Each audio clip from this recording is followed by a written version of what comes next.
자, 시청률 사심 가득 우리 BTV 전주방송의 시사 프로그램 막걸리 저녁가경 시작합니다. 오랜만입니다. 네. 자, 오늘 방송을 할 때까지만 우리 김세 기자가 전북일보 출신으로 이제 남아 있고, 이제 방송이 나갈 때쯤이면 이제 서울에 있는 뭐 디지털 타임즈라는 회사의 이제 기자로 소속이 바뀌는데 어땠어요? 정말 여기 좋아했는데 네. 제가 술 먹으면서 항상 얘기 드리잖아요. 해방구 같다. 욕망을 분출하는 공간으로서 너무 좋았다. 그렇죠. 네. 근데 떠나게 되니까 너무 아쉽고요. 그리고 이제 디지털 타임즈 가시더라도 일정 되고 그러면 저희랑 작가랑 협의해서 내려오셔가지고 또 방송도 하고 그러면 좋으니까. 감사합니다. 네. 그러니까 우리 김세희 기자도 그랬고, 그 전에 이제 뉴스원에 있다 JTB로 간 이정민 기자도 그렇고, 다 이름들이 살짝은 중성적인 이름들이어서 우리 프로그램에는 항상 최영호 변호사 빼고는 고상진 아저씨 빼고는 여자들만 구성되어 있느냐라는 이야기들 많이 하는데, 어떻게 지냈어요 우리 주우리 변호사는? 예, 잘 지냈습니다. 네. 근데 오자마자 또 이렇게 귀한 인재를 보낸다고 하니까 이정민 기자부터 시작해서 축하는 드리는데 저도 잘 돼서 나갈 수 있겠죠? 지금도 잘 나가고 있잖아요. 네, 어디 가시게요? 여기저기 방송 많이 하고 있어요. 나간다는 게 아니고 저도 잘 되고 싶다 뭐 이런 의미였는데요. 그러니까요, 저희가 아주 산실 역할을 하고 있어요. 네, 그러니까요. 열심히. 기자님들이 그만큼 저희가 또 훌륭한 인재들을 알아보고 처음 픽업을 해서 방송을 한다는 어떤 자부심을 가지고 있죠. 우리 장유미 아나운서는? 네, 저도 되게 잘 지냈고요. 되게 오랜만에 뵀는데 너무 아쉬워요. 근데 또 뵐 수 있을 것 같아가지고 또 기대를 해봅니다. 그리고 저도 잘 돼서 나갈 수 있도록 말이 더 잘 나갈 수 다들 있도록 잘 될 거예요. 노력하겠습니다. 네. 다들 잘 될 거니까. 잘 돼서 나가는 게 아니라 잘 나갈 수 있도록. 네. 제발들 좀 잘 나갔으면 좋겠네요. BGM 깔아주세요. 내가 제일 잘 나가. 자, 오늘은 이제 나눠볼 이야기가 이제 키워드 중심으로 저희가 방송을 진행을 하기로 했잖아요, 프로그램을. 자, 이혼, 그다음에 부실, 월급, 이제 멸공, 이제 이 네 가지 키워드로 이야기를 나눠볼 건데, 자, 이혼을 첫 키워드로 잡았어요. 그 이유가 있을 거 아니에요? 네. 이혼이란 키워드는 이제 제가 잡아봤는데요. 이제 최근에 매우 재미있게 봤었던 프로그램이 저는 이제 땡플렉스에서 봤는데 돌싱 땡땡 땡싱글즈라는 이제 프로그램을 봤었어요. 거기서 이제 그 프로그램을 대략적으로 설명을 드리면 이혼 남녀가 연애부터 동거까지 이제 체험해볼 수 있는 어떤 프로그램, 커플 매칭 프로그램이었거든요. 근데 그걸 재미있게 보고 나서 생각을 해보니까 돌싱이라는 주제로 프로그램들이 돌싱 땡맨 네 명의 그 미우새 출연진들이 나와서 하는 것들도 있고 어떤 사정으로 혼자 아이를 양육하는 그 연예인 분들의 삶, 뭐 내가 키운다? 혼자 키운다였나요? 아무튼 그 프로그램들을 보니까 돌싱을 주제로 한 프로그램들이 많이 있는 것 같아서 이 부분 한번 이혼과 한번 엮어서 이야기를 해보면 어떨까? 재밌을 것 같은데, 우리가 지금 그 시대적인 변천을 바라보면 예전에 기억할지 모르겠어요. 사랑의 스튜디오라고 해서 대학생들, 전국에 있는 대학생들 모아서 미팅해주는 프로그램. 화살표, 짝대기 그런 거 있었고, 또 기억나는 게 이제 소개팅하는 프로그램도 있었잖아요. 맞아요. 그리고 또 우리 결혼했어요라고 해서 가상의 이제 커플로. 근데 이제는 시대적 변천이에요, 진짜로. 네, 맞아요. 이혼하고 이제 돌싱한 사람들의 어떤 이야기를 나눈다는 것 자체가 굉장히 파격적이기도 한데, 어떻게 봅니까? 이거 긍정적으로 봐야 되나? 그러니까 말씀하신 대로 그 동안에 이제 커플 매칭은 이제 솔로들, 뭐 말해서 초혼 이런 사람들만 이제 커플 매칭이 된다고 했다면, 지금은 이제 돌싱이라는 이제 이혼 남녀들의 커플 매칭 프로그램도 생기는 걸 보면 이제 이혼이라는 사회적인 시선이 많이 바뀐 게 아닌가. 옛날처럼 이제 조금 뭐 안타까워하거나 뭐 이렇게 그런 약간은 부정적인 시선으로 봤다면은 이제는 더 이상 부정적인 게 아니라 일반 남녀와 똑같이 이제 보는 시선으로 접근을 하기 때문에 이런 프로그램 생긴 거 아닌가라는 생각을 오히려 해봤어요. 이혼을 조장하고 있다, 뭐 이렇게 볼 수도 없는 건가요? 그거는 좀 아닌 것 같고요. 저는 그 돌싱이라는 단어가 주는 좀 긍정적인 효과도 있는 것 같아요. 이혼, 예전에는 이혼남, 이혼녀 이런 딱 들었을 때 기분이 아 그래? 약간 조심스러워졌다면 지금은 돌아온 싱글, 뭐 돌아온 싱글남, 돌아온 싱글녀 이런 느낌이 있어서 아 저 사람 새로운 삶을 다시 살려고 하는 사람이구나는 좀 긍정적인 저는 오히려 네, 의미가 있어서 돌싱 남녀란 돌싱이라는 거에도 좀 좋은 의미가 그들의 삶을 네. 정상적인 궤도에서 바라볼 수 있게끔 지금 시선을 지금 네. 거두고 있다. 뭐 그렇게 볼 수 있는 건데 일단 우리 이혼 통계가 있죠. 예, 네. 이혼은 이제 제가 통계표를 살펴봤는데 월간 이혼이 한 몇 건 정도 있으실 것 같아요. 생각을 해보셨을 때. 전국에서 네네. 만여 건? 만여 건. 만여 건 너무 많나? 아나운서님은 전 훨씬 많을 것 같아요. 더 많다. 저도 더 많을 것 같아요 지금. 예. 제가 확인을 해봤을 때는 월간 7,703건이었고요. 연간으로 따지면 10만 6,500건으로 이제 확인이 되는데요. 이에 반해 이제 혼인 건수를 살펴보면 혼인은 월간 1만 5,203건 그리고 연간 21만 3,502건. 절반 수준이네. 네네, 딱 절반 수준으로 이 좀 과대하게 해석해봤을 때는 2명 중 1명은 하는 게 아닐까라는 단순 선식이 나와서 약간은 좀 놀랐던 네 그런 이제 서치를 한번 해봤어요. 그리고 초혼 연령도 한번 제가 살펴봤는데요. 초혼은 남자는 33.2세, 그리고 여자는 30.7세.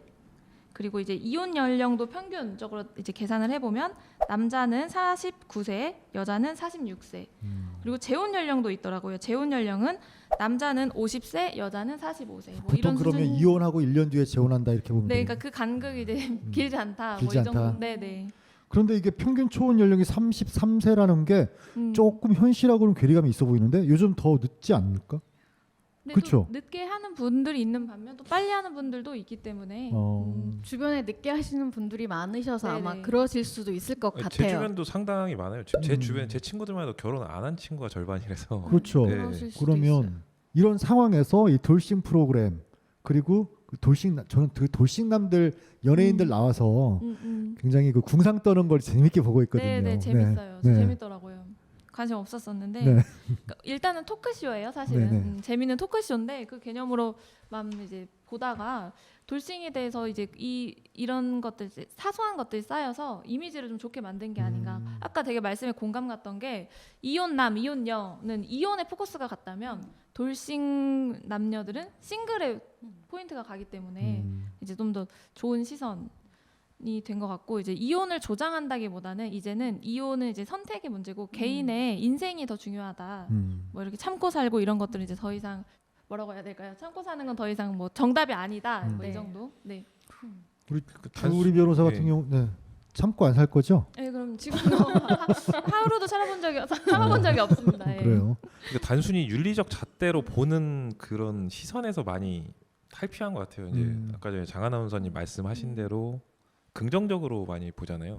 돌아온 싱글이라는 것 자체가 뭐 새 인생을 시작한다 그런데 한편으로 봤을 때는 좀 남녀간의 좀 평등권이라는 개념이 더 강화되면서 확대되는 거 아닌가 좀 생각을 했는데 제가 그냥 개인적으로 궁금해서 제가 또 사학도 아닙니까 그래서 그 국사편찬위원회 가서 이혼 이렇게 찾아봤는데 네. 고려시대 이혼 사례가 있더라고요. 네. 근데 그때는 뭐 부부간의 합의로 한다거나 아니면은 남편의 일방적인 의사에 의해서 이제 우리가 소방 맞는다라고 표현을 하죠. 네. 막 강요에 의해서 하는데 그게 왜냐하면 또 정치적인 이유나 어떤 출세를 위해서 가문을 남편이 갈아타는 경우가 좀 있더라고요. 또 이제 정치적 격변기는 막 형별이 이제 하는데 그 집에 소속된 사람들 뭐 사위라도 처벌을 당하니까 그때 좀 그래서. 갈아타는 좀 그런 부분도 있고. 삼족을 멸할 때. 네. 네. 근데 반면 여자 측에서는 또 이혼권이 없어요. 오히려 이제 여성의 지위가 좀 존중받지 네. 못했던. 그 고려 시대까지만 해도 여성의 지위가 그래도 조선 시대보다는 네. 상당히 높았던 괜찮았었는데. 때인데도 불구하고.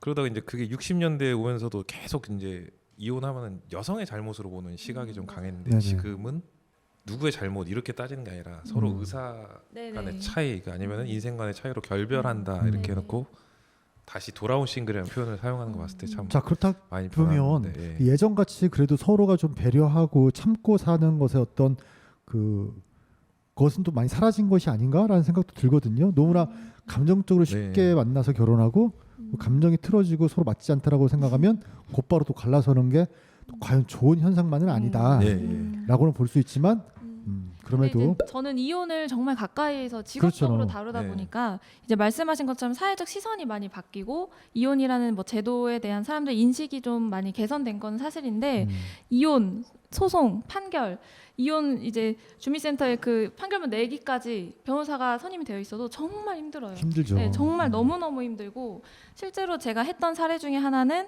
이제 의뢰인분이 이미 별거하고 오랜 기간 떨어져 지내서 어디 사는지도 모르고 연락처도 모르는 이제 그런 상황이었는데 아내분이 이제 이 관계를 해소할 방법은 합의도 안 돼요. 옆에 없고 연락도 안 되니까 이혼 소장을 이제 접수해서 이분의 주민등록 초본상 확인되는 마지막 주소지로 소장을 송달을 보냈는데 그 주소지에 살고 계시지도 않고 노모만 사셨던 걸로 제 기억을 하고 그럼 어떻게 있거든요. 되는 거예요? 그러면 이제 노모한테 송달이 돼서 결국은 이제 본인이 받아보기는 받아봤어요. 그러면 답변서를 제출을 해야 되는데 답변서도 제출하지 않고 그냥 무시한 거예요. 그러니까 이분의 인생 혼인 생활 전체가 무시였고 이혼 소장도 무시하고 결국은 그렇게 무시하는 태도를 일관해서 뭐 저희는 이혼 소송에서 승소하고 결국에 그렇게 하더라도 소송까지 가야 되는 거네요. 네, 근데 소송하는 과정에 이제 감히 네가 나에게 이혼 소송을 제기했냐 하면서 문자로 협박은 또 막 하고 근데 결국은 이제 이혼 소송은 이제 인용이 되어서 아무 문제 없이 이혼은 하게 되었는데 그런 과정이 너무나 이제 의뢰인한테는 힘든 과정이더라고요. 그래서 지켜봤을 때 이제 이혼을 이제 조장한다는 시선도 있을 수도 있을 것 같아요. 하지만 실제로 이혼이란 결정을 내리기까지 그리고 내린 결정을 실행에 옮기는 것들은 정말 아직도 많이 힘들구나. 지난한 과정들이 있다. 네네. 네. 그거 말고 또 재밌는 사례 또 없었나요? 재미있는 이혼을 재밌는 걸로 또 이야기하면 안 될 것 같고 흥미를 끌만한 흥미를 끌만한 사건 하나 말씀을 드리면 특이한 뭐 그런 거 있었다면 이제 아까 말씀드린 것처럼 이혼이 굉장히 어려워서 이제 저희 예를 들어 부부라 치면 각서 많이 쓰잖아요. 뭐 내가 뭐 했을 때 너에게 재산을 준다, 뭐 한다 해서 이제 많이 써보셨나요 혹시? 각서요? 네, 뭐 연애할 때 미안해 내가 한 번만 더 술을 먹으면 너에게 뭘 반성문 사줄게. 또는 각서라고 하는 이제 뭐 양식을 혹시 아실까 해요. 아니요, 그건 모르시는 걸로. 네, 이제 협의하는 과정에서 재산 분할이나 어떤 내용에 대해서 합의가 살짝 있었어요. 그래서 이제 합의 이혼을 했어요. 협의 이혼을 하고 이제 가만히 살다 보니까 갑자기 아내 측에서 재산 분할 청구를 해요. 재산 분할 청구는 이제 이혼한 날로부터 2년 이내에 제적 기간 도과가 되기 전이면 할 수 있거든요.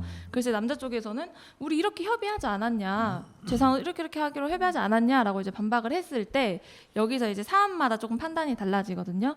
두 사람 사이에 이제 재산에 대해서 얼마나 협의가 이루어졌는지, 뭐 재산 목록을 작성하고 여기에 대해서 구체적으로 합의가 되었는지 여부에 따라서 재산 분할 청구가 가능하기도 하고 불가능하기도 하기 때문에 이제 당사자 사이에 무조건적인 재산 분할 포기 약정은 좀 어려운 거라고 생각을 하시면 되겠습니다. 네. 그리고 어떠한 서류를 쓰고 이게 법적 효력이 있는지는 항상 그 상황에 맞게 법조인에게 도움을 받아서 쓰셔야지 무조건적으로 쓴다고 의미가 그러니까 각서를 써서 공증을 받는다고 법적 효력이 무조건 발생하는 경우가 아니더라고요. 아닙니다. 그런 것들을 잘 생각을 해서 변호사 입회하에 모든 각서를 쓰는 걸로 그러니까 법적인 효력이 필요할 경우에는 그렇게 해야 될 것 같더라고요. 모든 문서는 차분하게 쓰셔야 됩니다. 도장을 이렇게 뭐 찍기 전에 이걸 내가 찍어야 되나 말아야 되나 하면 찍지 말라고 하더라고요. 그런 의문이 들 때는 찍지 않는 걸로. 그건 뭐 모든 계약서를 만들 때에도 다 그런 거겠네요. 네네, 모든 계약서. 특히 연대보증 또 말이 길어지는데 연대보증이라는 말이 나오면 그냥 그 자리에서 일어나시면 됩니다. 꿀팁이네요. 누군가가 나에게 연대보증이라는 말을 들으면 그냥 그 자리에서 일어나셔서 집에 오시면 됩니다. 그러니까 이혼 소송에서 가장 핫한 이슈는 어떻게 보면 무조건 재산 분할 쪽으로 가야 하는 게 그거잖아요. 결국 그것 때문에 항상 그 소도 길어지는 거고 소송도. 뭐 될 수 있으면 뭐 그런 일은 없어야 되는 거겠지만 만약에 뭐 그렇게 돌싱이 된다 하더라도 이제 차분한 뭐 옛날 같은 시선들이 아니니까 자기 또 다른 또 인생을 만들어가는데 또 상당히 예능 프로그램들, TV에서의 어떤 프로그램들이 역할을 해주고 있다. 또 우리가 또 재밌게 보고 있고 그들이 항상 음지에서 구겨져서 살 수만은 없는 거잖아요. 네, 그러니까요. 네, 그리고 또 남자보다 아무래도 여자가 그런 시선을 더 많이 받잖아요. 남성은 이혼을 해도 재혼하는 게 더 많았던 것 같아요. 근데 여성은 그걸 조금 더 어려워해야 된다고 해야 되나요? 그런 시선도 조금 전 이번에 좀 사라지는 맞아요. 것 같다고 생각을 하거든요. 아까 말씀하신 임세 기자님 말씀하신 것처럼 남녀의 조금 이제 그 평등 뭐 그런 게 조금은 좁혀지지 않고 있나. 그러나. 네, 선택을 할 수 있는 거에 대해서. 네. 네. 자, 다음 키워드는 부실. 자, 우리가 부실하면 많은 기사에서도 볼 수 있는 게 뭐 도시락 같은 경우도 부실 도시락 뭐 항상 문제가 되곤 했었고요. 그런데 이제 가장 최근에는 정말로 또 대참사가 벌어졌죠. 광주에서 아주 후진국형 사고의 전형이라고 볼 수 있는데 어떻습니까? 이건 김세 기자가 이제 제시한 키워드거든요. 예, 그 아이파크 붕괴로 이제 잡았는데 이 사고 개요를 보면 1월 11일에 그 아이파크 2단지 201동을 건설하던 도중에 23층부터 38층 대부분이 갑자기 붕괴되는 사고가 났어요. 다 보셨죠? 네.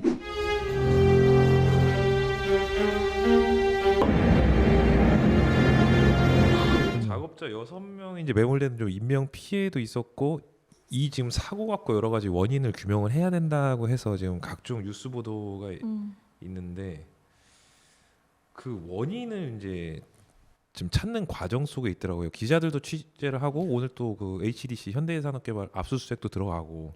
근데 그 원인을 찾는 것을 보니까 일단은 뭐 부실 논란은 뭐 예전부터 있어 왔더라고요.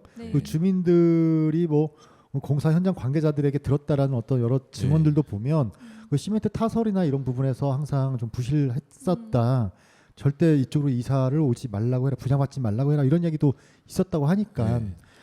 그런데 저는 언론에서도 이번 일 건을 항상 보면서 조금 좀 화가 나는 게 감지를 했을 거예요. 주변에서 기자들 같은 경우는 한 번 정도.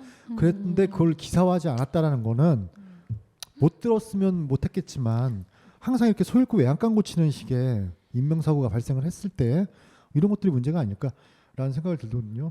이번에도 지금 전라북도 같은 경우도 아파트 공사 현장 관련해서 대대적으로 많이 이제 좀 안전 점검을 했는데 광주 아파트 붕괴 사고와 관련해 전북도가 현재 도내에서 공사 중인 아파트 현장의 안전 점검에 나섭니다.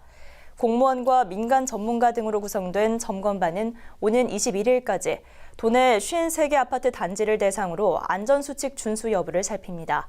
특히 콘크리트 타설 적합성과 타워 크레인 등 시설물 안전, 구조와 시공 기준 준수 여부 등을 집중적으로 살필 계획입니다.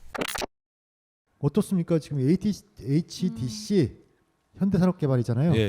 굉장히 브랜드 이미지가 높은 좋은 곳이잖아요.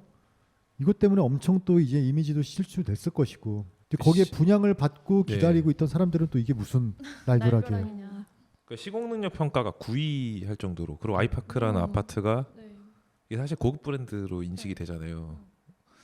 근데 지금 이 사고가 나고 나서 그 제가 건설사 쪽에 지금 다니는 지인이 있어서 알아보니까 그러니까 모모 건설사, 그러니까 대기업 계열사들이 지금 다 분석에 지금 들어갔더라고요. 왜냐하면은 이런 일이 발생했는데 이 원인이 무엇이고 이제 본인들은 이제 그런 실수를 회사에선 저지르면 안 되기 때문에 임원들한테 지금 보고가 들어갔다고 하는데 거기서 지금 얘기하는 것은 슬라브 밑에 서포트가 지금 없는 게 확인됐대요. 그 비계 기능 하중 지지대라고 해서 타설을 할 때 그걸 세워놔야 되는데 그 철거된 단면을 보면은 서포트가 없다는 거예요.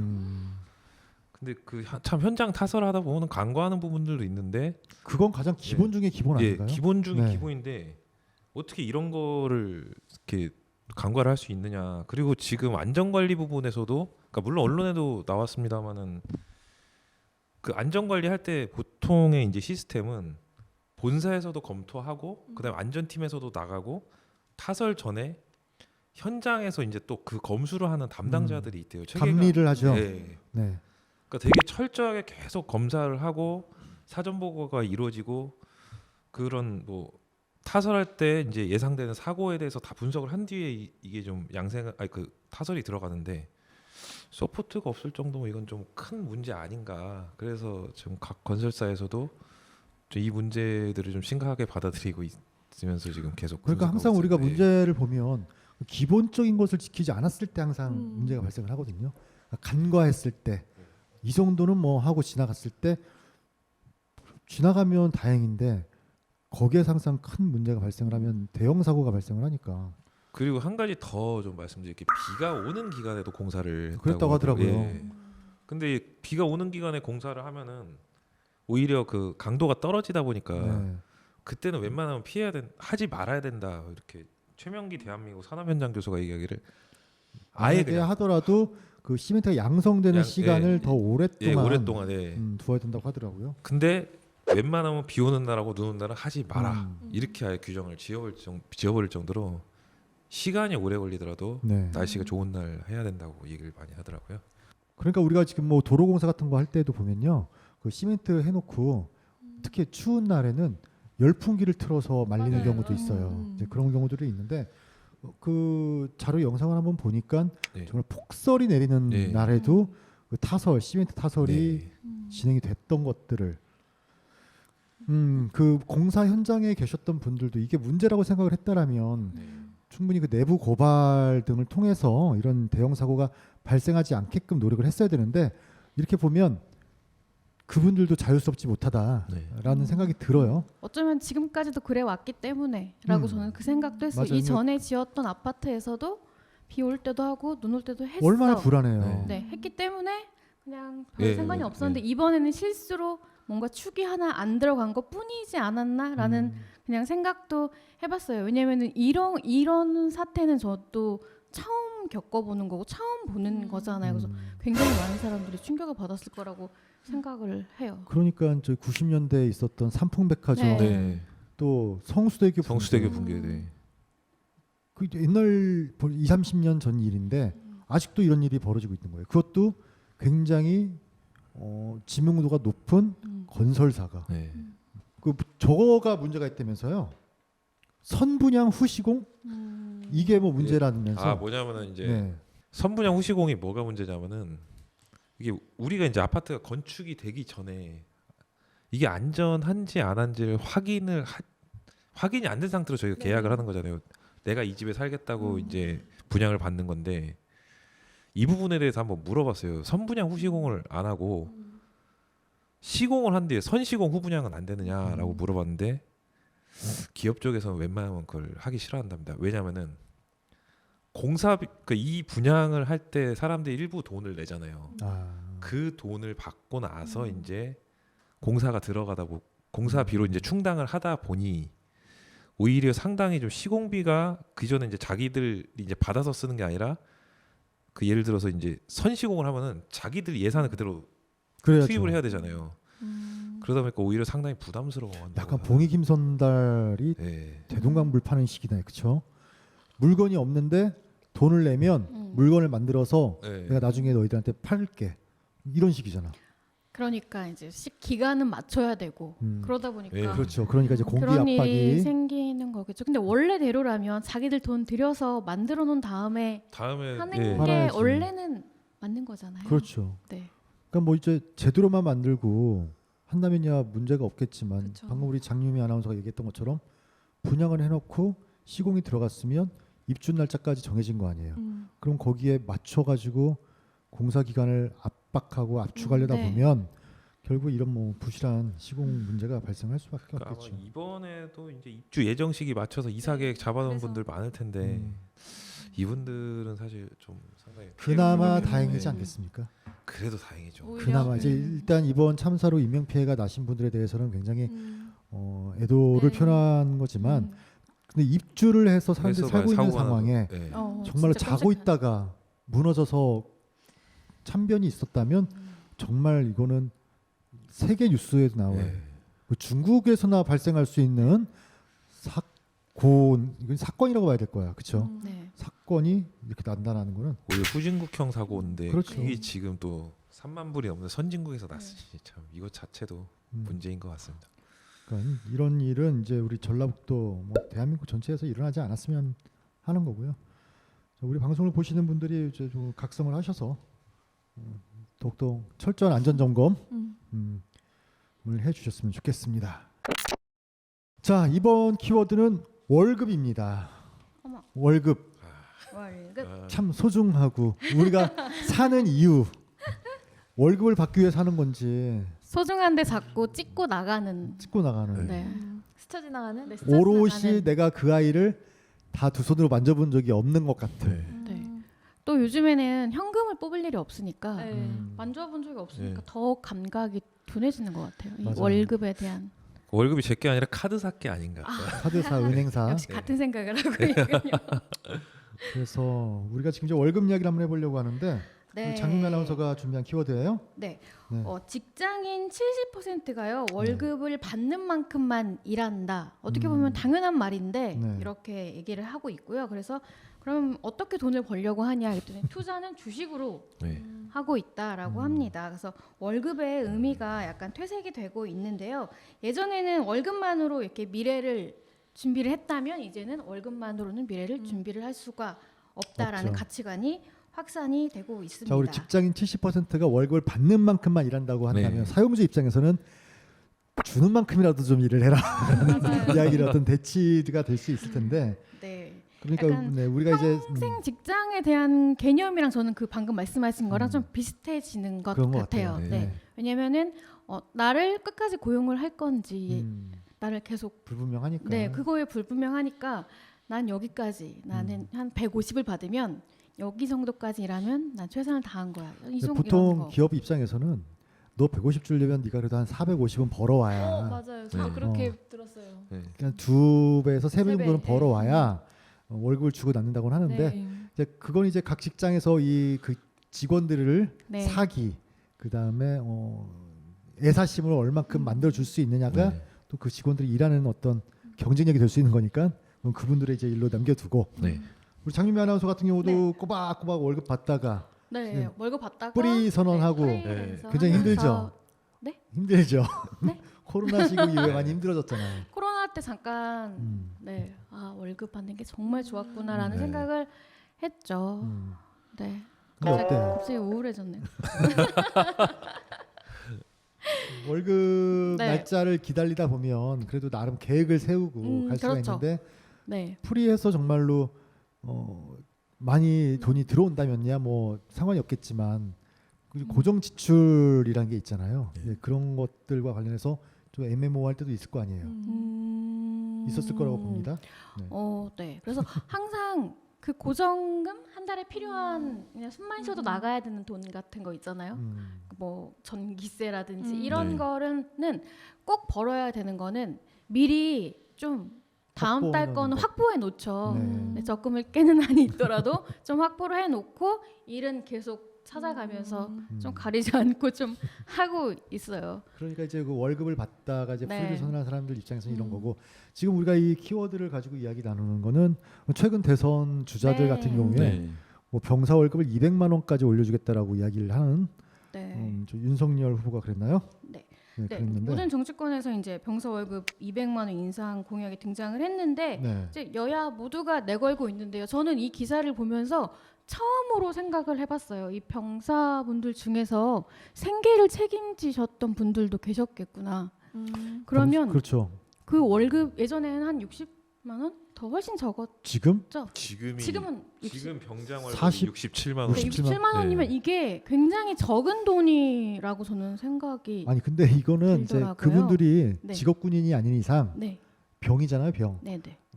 그러니까, 그런 그러니까 건 만약에 우리 집이 괜찮아. 하지만 내가 부모님을 부양을 해야 그런 되는 경우에는 아마 입장에서 군대를 갔다고 하면 군대를 빼주잖아요. 네, 뭐 대체 복무원 대체 복무원에서 따로 굉장히 있어요. 가정 네. 경뭐 근데 지금 제가 학번으로 96학번이고 이제 96, 97 이때쯤 친구들이 군대를 갔을 때 병장 월급이 3만 원, 3만 원. 3만 원, 3만 원이었던 것 같아요. 2만 원, 3만 원이었던 것 같고 저는 이제 공익근무요원으로 2000년에 완산구청 민원봉사실에서 근무를 했었는데 네. 그때 공익근무요원은 출퇴근 이제 교통비 쪽으로 해서 한 12, 3만 원 줬던 것 같고 한 달에요. 네. 그걸 월급이라고 하는 건가요? 월급이라고는 안 하고 네. 교통비? 교통비. 예. 그런데 그 우리 군생활 김세희 기자도 네. 했죠. 병장 월급 얼마 받았었어요? 그때 당시에 제가 마지막 통장에 찍힌 걸 기억하고 있는데 와. 6만 8천 원 그래, 찍혔더라고요. 꽤 받았네 그래도. 그거 가지고 PX에서 나름 많이 활용을 하죠. 많이 활용하죠. 많이 활용하고 저 같은 게 흡연자다 보니까 아무래도 그 담배나 이런 부분도 담배나 이런 거 살 때도 그러니까 있고. 우리 때였나? 그 정도까지는 국가에서 담배를 줬었어요. 예. 네, 줬다가 이제 금연 열풍이 군대도 불면서 이제 담배를 안 주고 사서 금연을 펴라. 시키고 이제 사서도 그 전에도 폈는데 그렇게 했다고 하더라고.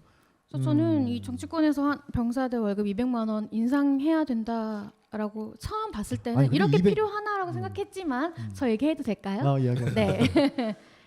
좀 반대하시는 것 같아서. 아니 네. 이 월급 200만 원 현 수준에서 200만 네. 원이면 지금 하사 월급이 167, 170만 원 정도거든요. 네. 그래서 그럼 거기도 같이 올라가야 다 같이 올라가야 예, 돼. 되나? 다 같이, 예. 그래야죠. 네. 그럼 그 적정선을 찾아야 되지 않나? 찾아야죠. 네. 라는 생각을 했습니다. 맞아요. 그 말을 하고 싶었어요. 그랬구나. 네. 저기 그러니까 너무 애국 뭐 열정페이라고 하는데 애국페이라고도 이런 표현을 쓰더라고요. 200이면 사실 최저임금보다 많아요. 일주일에 하루에 8시간 일했을 때. 그러니까 이걸 굉장히 우리 경제 논리로 따졌을 때 그 정말 젊고 혈기 넘치는 20대 초반 아이들을 데려다가 막노동도 시키고 네. 국가도 지키게 네. 하고 그다음에 철야 근무까지 시키고 그러면 이거 야간 당직이라고 하면 우리가 그래서 일반 생활에서 이 200이라는 거의 의미가 어떤 저는 이미지나 상징성이라고 봤거든요. 거의 최저임금에 가까운 돈이잖아요. 그러니까 너희가 국방의 의무를 다 하고 그 기간에는 군인으로서 뭔가 나라의 충성심, 애국심 어쩔 수 없는 이 상황에서 그 정도는 저는 좀 주면 좋겠다. 만약에 내가 자녀가 있어서 군대에 보냈으면 이 정도는 받았으면 좋겠어요. 그러니까 군대가 지금 저도 그랬고 사실 많은 사람들이 그럴 텐데 들어가면 인생 그러니까 2년을 저희가 딱 2년 하고 나왔거든요. 아마 제 선배들은 더 많이 2년 3개월 아니면은 우리 아버지 세대는 3년 이랬는데 20대 청춘의 2년에서 3년을 군대에서 이제 쓰는 건데 그걸 다 허비한다고 생각을 많이 하잖아요. 뭐 인생에서 이런 경험도 했다라는 뭐 깨달음도 있겠지만 뭐 좀 가성비 차원에서 볼 땐 참 안 좋다 뭐 이런 얘기들 많이 하는데 근데 다행인 거는 네. 비슷한 또래 애들이 다 같이 가니까 그나마 다행이지. 당연하지. 그래서 열받는 게 네. 항상 정치권에서 학력 문제 그다음에 군대 문제가 나오는 게 그거예요.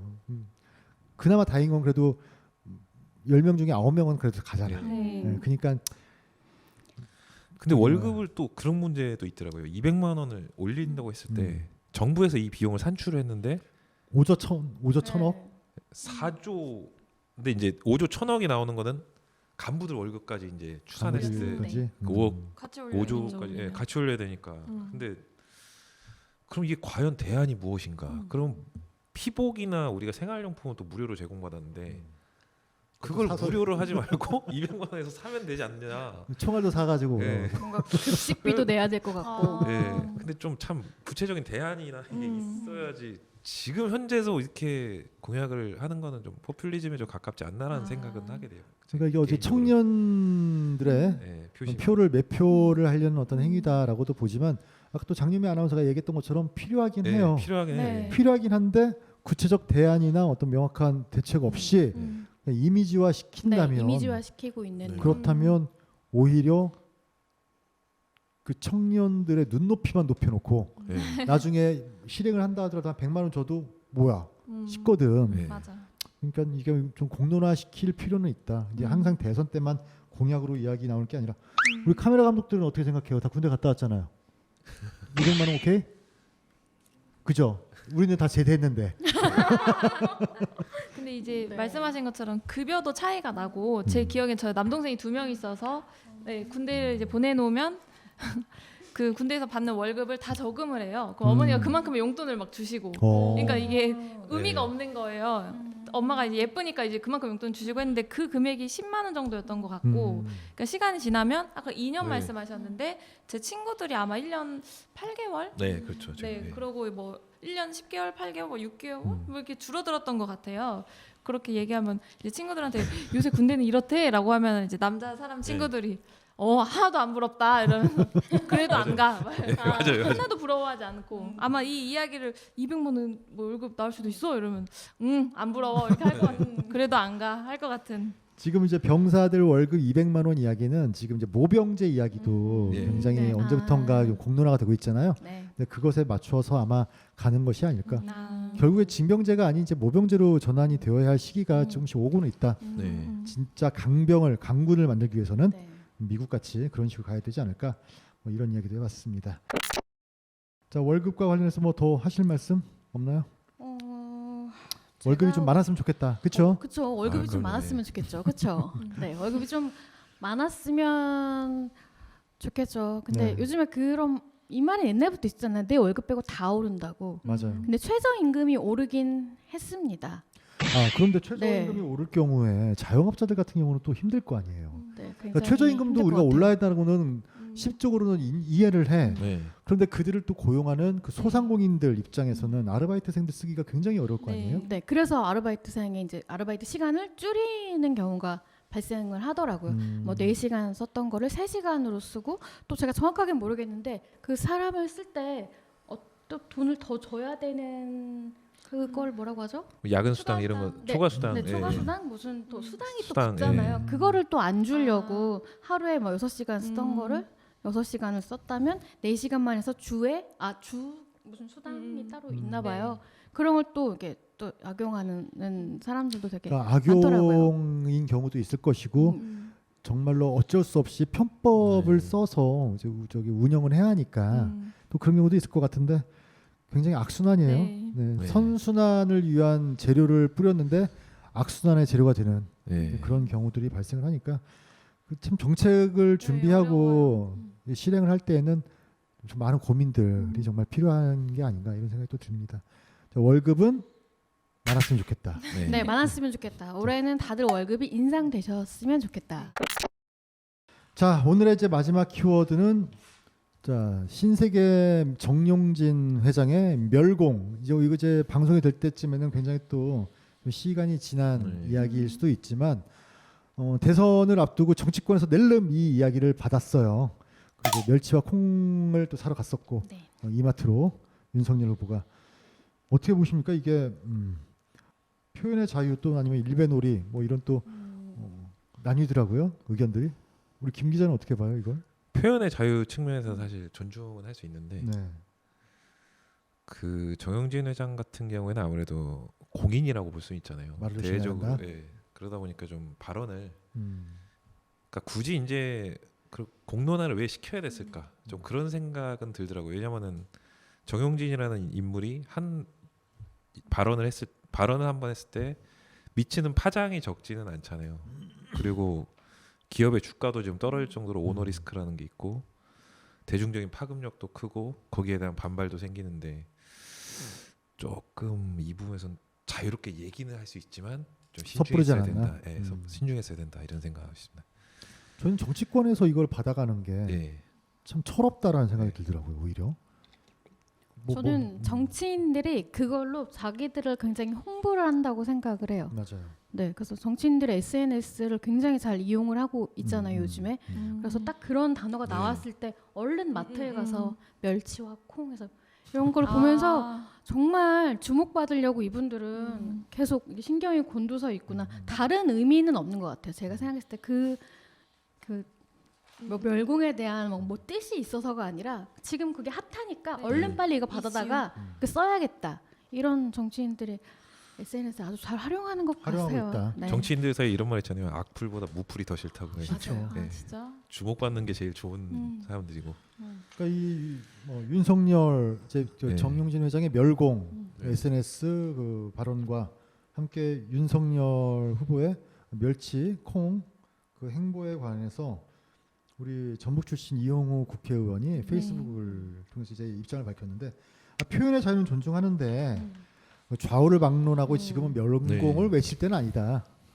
이쯤에서 멈춰 주시길 뭐 이렇게 이야기했더라고요. 1950년대 60년대 한국 전쟁 후 구호일 뿐이지 지금은 누가 말해도 남북 평화 공존의 시대다.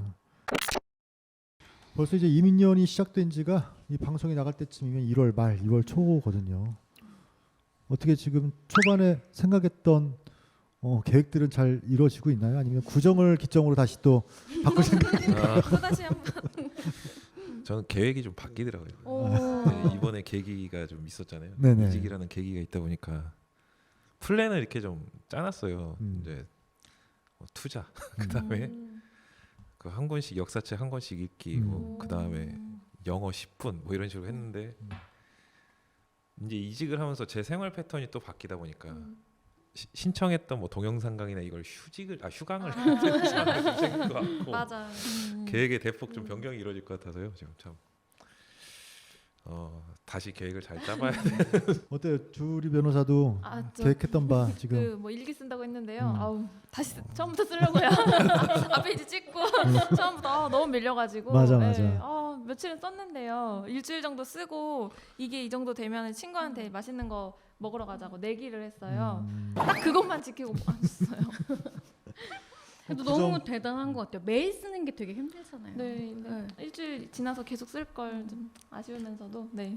그러니까 일기를 너무 막 또 장문으로 쓰지 말고요. 그날 했던 키워드 중심으로 쓰는 것도 괜찮아요. 키워드 중심으로 쓰는 거예요. 그래서 그날 뭐 했었던 거 키워드만 가지고 있으면 생각이 나거든. 네, 맞아요. 아이고. 키워드 중심으로 가는 것도 나쁘지 않다. 우리 장유미 아나운서 같은 경우도 이제 저는 좀 버리려고 많이 오래 노력을 했거든요. 그래서 예전에 생각했던 거 막 적어놓은 메모장 같은 거를 많이 버리려고 계획을 했었는데 못 버렸어요. 다시 보려고 쓰신다면서요? 못 버렸어요. 그거는 그냥 안 버리는 걸로 해야겠다. 자꾸 생각날 것 같다. 그래서 안 버리는 걸로 했고 계획은 그대로 똑같습니다. 취미생활 많이 만드는 거 계속 실행하고 있고요. 좀 몸 만드는 것도 계속 하고 있습니다. 그래요. 네. 자, 오늘 이혼, 부실, 그다음에 월급, 멸공 이 네 가지 키워드로 시간을 나눠봤는데 또 결국 이 공통점이 뭘 것 같아요? 공통점. 생각해 보셨나요? 이혼, 부실, 월급, 멸공. 결국엔 제가 결론 내린 건 그냥 생각의 차이다. 네. 월급도 나한테 많다고 생각하면 많이 받는 거고 멸공과 관련해서도 여러 사람들의 생각에 존중이 있을 필요가 있고 소통의 부재. 소통의 부재. 그렇죠. 그 부실이란 것도 정말 간과해서는 안 될 것들에 대한 간과 생각이 정말 그거는 미치지 못한 것들. 또 이혼을 바라보는 우리의 시대적 인식들도 많이 좀 변하고 있다라는 것 이렇게 정리를 해보겠습니다. 자, 막걸리 점유가경 오늘도 수고 많으셨습니다. 고맙습니다. 감사합니다. 감사합니다.